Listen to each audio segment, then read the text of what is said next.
This is how American Jose Molinar knew his wife was dead.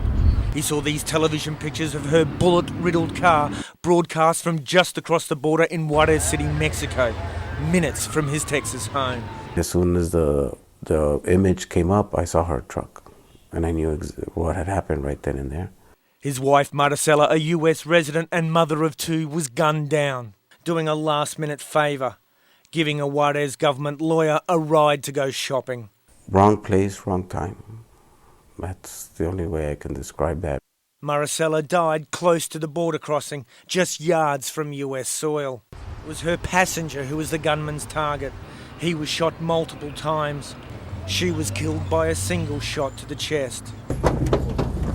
This is the cartel war in Mexico, a conflict raging on America's doorstep. A conflict in which Juarez police officers like this one under attack from a drug gang are fighting for their lives, while the drug cartels are battling throughout the city for control of a lucrative drug route into the United States. 1,600 people killed in this city last year.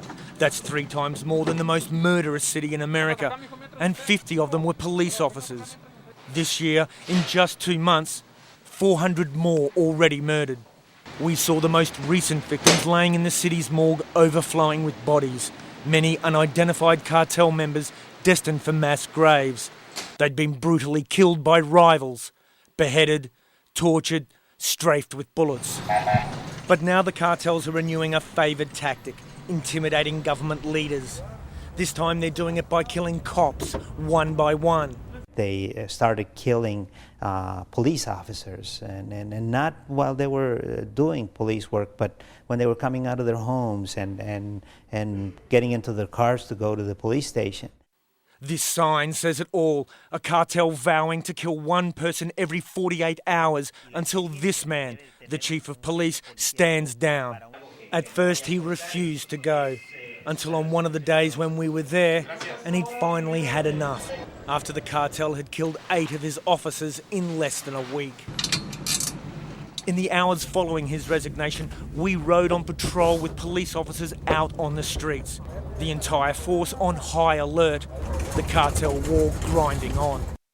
And it's going to be a long war with most of the advantages in the cartel's favour.